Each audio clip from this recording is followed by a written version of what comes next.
Niaje, leo nitakuwa nikionyesha hii smart bulb. Hii smart bulb imetoka pale Zemismart. It's a Wi-Fi bulb, smart bulb. Ni kwa Wi-Fi connectivity, ni energy saving, ni energy saving because iko na 10 watts. Ni easy ku set up na ina work na Android na iOS. Iko na 50,000 hours ya lifespan. Yes. So nikuonyesha venye inafanana.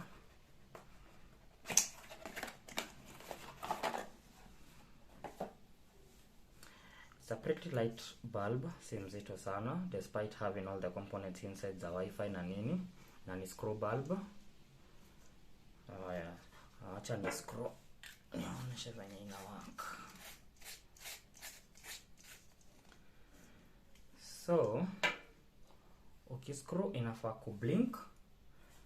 Ikiblink unafaa kungoja, unafaa kuwa umedownload app yako ya Tuya Smart app. Tuya Smart app iko pale Play Store, pia ya iOS, watu wanatumia iOS. Unaingia pale kwa app yako ya Tuya, ukisha download pale kwa Play Store.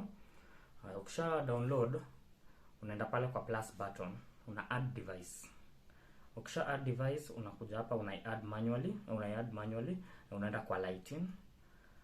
Lighting unaenda kwa light source. Hapo tu juu. Light source unaweka details zako za Wi-Fi. Unaenda next. Unaenda pairing mode. Unasema ina blink. Then itaanza kuiscan, alafu i-register, alafu kimalizia ina initialize. Ita take some few seconds. Hata ikimaliza kublink hivyo, ujue ishamaliza kuscan. So it's just registering it na ku-initialize.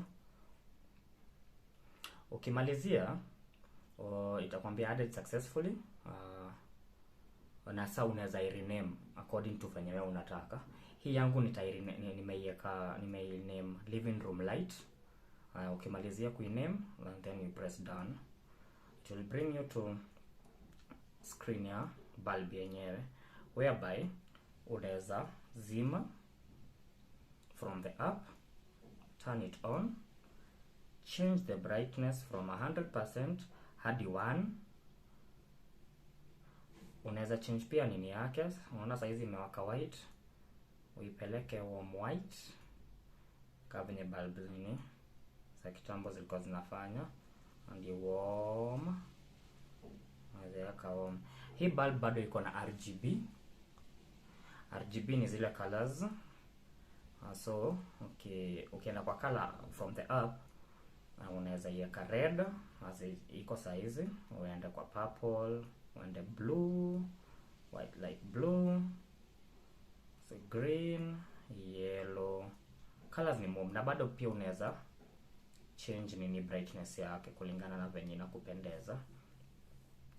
Hii bulb pia unaweza tumia voice command kuiasha na kuizima na kuchange brightness.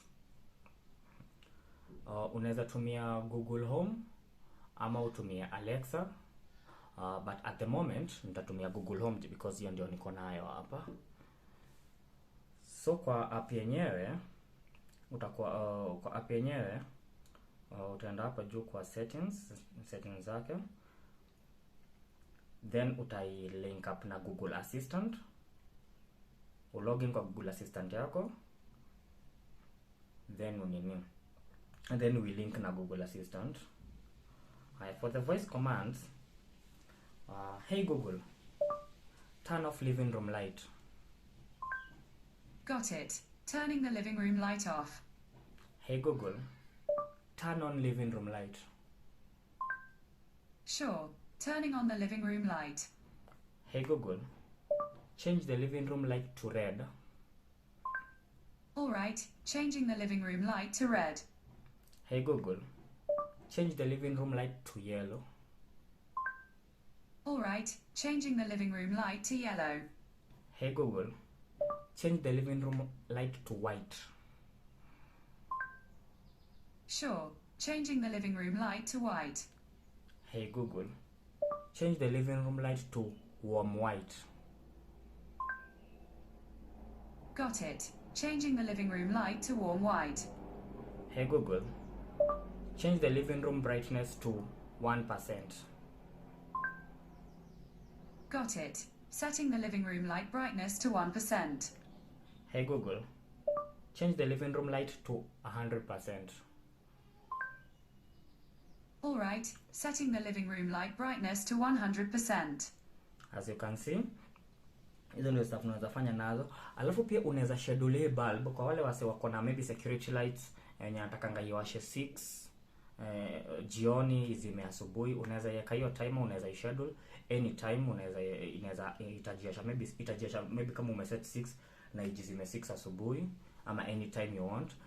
Unaweza control bulb from anywhere in the world, anywhere uko in the world using the app. Unaweza yasha uizime. Maybe you are away, uko away, maybe umeenda pahali and unataka kwako kukae kama kuna mtu, so unaweza ziasha, alafu ikifika kitu saa 4 unazizima kama umelala or something. Yeah, for those people would want the bulb, ziko pale Top Circuit Electronics, wako Facebook, Instagram na pale TikTok. Nitalink details zao hapo chini, and in case kama unataka kuipata, you'll get it there. Okay, thank you.